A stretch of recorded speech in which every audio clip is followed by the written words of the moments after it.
Today we're going to talk about restringing guitar. All right, first things first, guys, let's see if we got the right tools. We're going to need some diagonal cutters to cut some strings, or you can get a really handy-dandy string winder with a string cutter built into it. We're going to use the diagonal cutters in this instance, and I'm going to take the strings off. You want to take the strings off one by one. Do it slowly so that the strings don't pop up and hit you in the eye. Be careful here. I like to put my hand right here to hold the strings down so they don't flop backwards like that. All right. At this point, I'm just going to take all the strings off.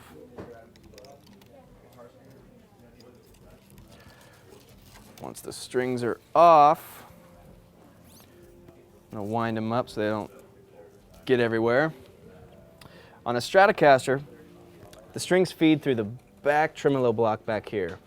It's got a little opening so that you could feed the strings through. There's a little trick for when the strings get stuck.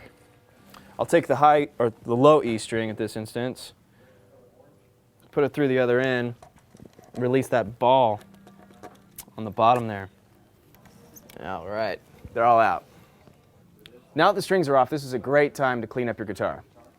I'm going to take a basic cloth here, no chemicals, no liquids, no nothing, and just try to get off every dirt particle that you can see.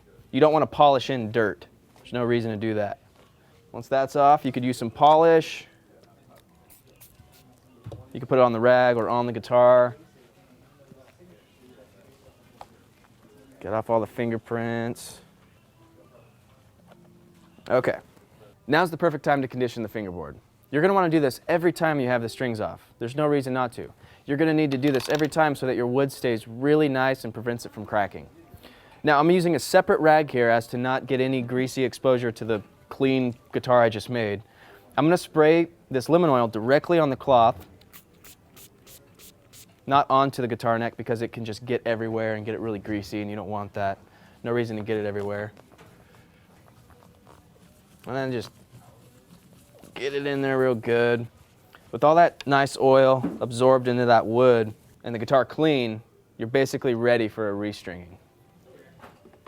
We're going to feed the string through the back of the guitar. And at this point, I like to take a lot of care in making sure that the string is seated really properly. You don't want to manhandle the string and make it all messed up because it could lead to really bad intonation or buzzing. And here's my trick. I feed the string through the string post and pull it fairly taut. With it taut, I pull it back about 1 fret length. Now that should give you the perfect amount of slack to get about 2 to 3 string wraps around your string post. At this point, with enough slack, I'm going to put a little kink against the edge on that string post so that it's nicely seated in there and it's not pulling. Use my handy dandy string winder and you wind up the string. Take my diagonal cutter so I can get real close to the string, snip it off. You can do the same process for all the other strings.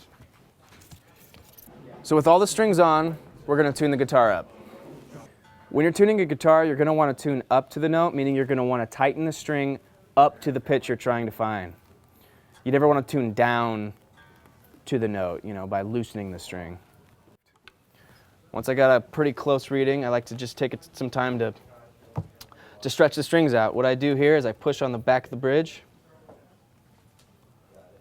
massage it a little bit, and I push in the back of the nut. Okay, take the string, pull on it a little bit, not too much, you don't want to break it.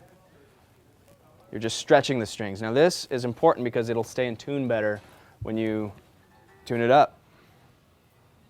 It's going to take probably about 3 to 4 times, just diligently tuning up to the notes, stretching a few times. There you have it, the strings are on, it's tuned up, it's ready to play. Now whether you're just starting out or a pro playing out a sold-out arena, changing your strings is the least expensive way to get the most tone out of your instrument.